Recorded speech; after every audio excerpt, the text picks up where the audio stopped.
दोस्तों नमस्कार। मैं राम बाबू सिंह आप सभी को रामनवमी की बहुत सारी शुभकामनाएं देता हूं। और दोस्तों मेरा ये मानना है कि जो कुछ भी होता है वो सब उस ईश्वर की मर्जी के से होता है। उसकी मर्जी के बगैर एक पत्ता तक नहीं हिलता। और जो कुछ भी होता है जीवन में वो अच्छे के लिए होता है और हमेशा अच्छा होता है। आप इसमें कभी भी लॉजिक मत ढूंढिए कि ऐसा क्यों हुआ, ऐसा क्यों हो रहा है। और ये समझ के चलिए कि जब जब आप लॉजिक लगाएंगे जीवन से मैजिक गायब होता जाएगा। माय डियर फ्रेंड्स, लेकर के चलता हूँ एक कहानी की तरफ। एक बार एक व्यक्ति थे जो किसी चर्च में घंटा बजाने का काम करते थे।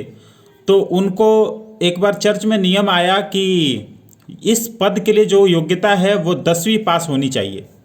तो आपको या तो आप 10वीं कर लो या फिर आपको ये नौकरी छोड़नी पड़ेगी, क्योंकि मिनिमम रिक्वायरमेंट जो है वो 10वीं पास है। उसने कहा सर घंटा ही तो बजाना है, उसके लिए आप अब मैं 10वीं करूं या फिर 9वीं करूं या फिर कुछ भी ना पढ़ा लिखा हूं, उसके लिए घंटा बजाने के लिए ऐसी क्या रिक्वायरमेंट है। उन्होंने कहा नहीं नहीं, देखो ये रूल आ गया है, आज से ये नियम है लागू होता है कि 10वीं पास होना इस पद के लिए बहुत ज़रूरी है। और ऐसा कह कर के उसको नौकरी से निकाल दिया गया, उसको नौकरी छोड़नी पड़ी। और क्योंकि उसके पास सिर्फ यही एक साधन था अपनी आजीविका चलाने का, तो व्यक्ति बड़ा निराश हुआ और निराश होकर के वो जा रहा था अपने घर की तरफ, कुछ ये सोच विचार में कि आगे की ज़िंदगी कैसे कटेगी, क्या करूँगा। जाते जाते जाते जाते काफ़ी दूर निकला और बहुत ही टेंशन में था वो। और उसको एक दुकान दिखाई दी पान की, जहाँ से उसने एक सिगरेट या कुछ भी स्मोकिंग का सामान खरीदा और सिगरेट पी। और उसको अपने रिलैक्स हुआ कुछ, और रिलैक्स होने के बाद उसको ये महसूस हुआ कि मैं काफ़ी दूर निकल आया हूँ और बहुत दूर आ गया हूँ। और उसको ये पता चला कि मेरे ऑफिस से, जहाँ से मतलब उस चर्च से, ये कितनी दूर पे ये सर्विस सेंटर है, काफ़ी दूर पे ये मेरे को सेवा मिली। तो उसने सोचा कि अगर क्यों ना इसको कुछ पास लाया जाए, क्यों ना मैं इसी का काम शुरू करूं। और उसने वही पान बीड़ी का काम शुरू किया। और करते करते करते करते एक दुकान खोली, फिर एक से दो, दो से चार, पूरे डिस्ट्रिक्ट में, फिर पूरे स्टेट में उसने इस तरह की सर्विस खोली। क्योंकि बहुत कम इस तरह की सर्विस थी, तो उसने और भी ज़्यादा दुकानें बढ़ाते बढ़ाते बढ़ाते बढ़ाते बहुत एक बड़ा अमीर आदमी हो गया। और इस तरीके से जब बहुत बड़ा अमीर आदमी हो गया, एक बैंक में उसका अकाउंट था, तो उसके अकाउंट में, क्योंकि रिच आदमी था, उस बैंक में एक मैनेजर आए, नए मैनेजर की नियुक्ति हुई। वो मैनेजर साहब आए, उन्होंने देखा ये खाता किसका है, इस आदमी को बुलाओ जरा, इसके साथ चाय पीते हैं। व्यक्ति को बुलाया गया, वो आए, उन्होंने कहा सर आप हमारे बहुत ही प्राइम कस्टमर हैं, आपका बहुत पुराना खाता है, बहुत अच्छा लेन देन है आपका, और हम इसीलिए आपसे बात करना चाहते थे, आपके साथ चाय पीना चाहते थे। और सर ये हमारी कुछ रिक्वायरमेंट्स हैं, इस पर आप साइन कर दीजिए। एक फ़ाइल रखी उनके सामने। तो उसने कहा सर मैं साइन नहीं कर पाऊँगा, मैं साइन नहीं कर सकता, आप मेरे लिए वो स्टाम्प पैड ले करके आइए जिस पे मैं अंगूठा लगा सकूं।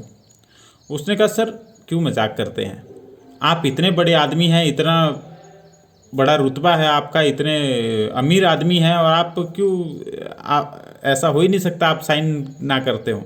नहीं नहीं सर मैं बिल्कुल साइन नहीं कर सकता, आप चाहें तो मेरा सिग्नेचर मैच कर सकते हैं मेरे अकाउंट में। उन्होंने देखा वाकई में उसके अंगूठे का निशान लगा हुआ था। तो फिर मैनेजर ने कहा कि सर एक बात कहूँ कि आप अनपढ़ हैं, अंगूठा लगाते हैं, और फिर भी आप इतने रिच बन गए। सोचिए अगर आप थोड़ा सा पढ़ लेते तो क्या होता। उसने कहा अगर मैं थोड़ा सा पढ़ लेता तो मैं चर्च में घंटा बजा रहा होता। माय डियर फ्रेंड्स, जीवन में जो कुछ होता है वो अच्छा होता है, और जो होता है उसकी मर्जी से होता है। आपने ये मान करके चलना है कि जो कुछ भी आज आपके साथ हो रहा है, कभी कभी आपने देखा होगा कि कभी हम सोचते हैं हमारे साथ बहुत बुरा हुआ, हमारे साथ ऐसा हो गया, और फिर कुछ समय बीतता है, जब हमारे साथ कुछ अच्छा होता है तो हम महसूस करते हैं कि ऐसा हुआ था इसलिए आज ऐसा हुआ, उस समय ऐसा ना होता तो आज मैं कुछ अच्छा ना होता। My dear friends, Arunima Sinha का नाम आपने सुना होगा। उसका बरेली रेलवे स्टेशन पे टांग कट गई थी, और उसके बाद उसने एवरेस्ट फतेह करके दिखाया। एक समय बुरा हुआ, वो सोच सकती थी कि मेरे साथ ऐसा क्यों हुआ, लेकिन माय डियर फ्रेंड्स, उसकी करामात वही जानता है। उसके कामों में जब जब हम लॉजिक ढूंढेंगे तो हमारे जीवन से मैजिक गायब हो जाएगा। लॉजिक के चक्कर में मत पड़िए, आप अपना काम करते चलिए, अपना काम करते चलिए। आप अगर डायरेक्ट सेलिंग बिजनेस में हैं, डेली प्लान दिखाते जाइए, दिखाते जाइए, दिखाते जाइए। कोई जुड़ रहा है, कोई नहीं जुड़ रहा है, नहीं जुड़ते तो आप निराश मत होइए। आप अपना काम बेस्ट करिए, डेली फ़ोन करिए, डेली लोगों से मिलिए, डेली प्लान दिखाइए। और उसके बाद भी कोई जुड़ता है तो ठीक, नहीं जुड़ता है तो ऊपर वाले पे छोड़ दीजिए। अगर आपकी मर्जी का काम हो गया तो ये समझिए उसकी कृपा है, और अगर आपकी मर्जी का नहीं होता है तो ये समझिए उसकी इच्छा है, और उसकी इच्छा वही जाने। आप उसके ऊपर छोड़ दीजिए। समय आएगा आपका, जिस दिन होना होगा, ऑटोमेटिक काम चला जाएगा। आप उसके ऊपर भरोसा करके अपना बेस्ट देते जाइए और बाकी छोड़ दीजिए सब उस मालिक के ऊपर।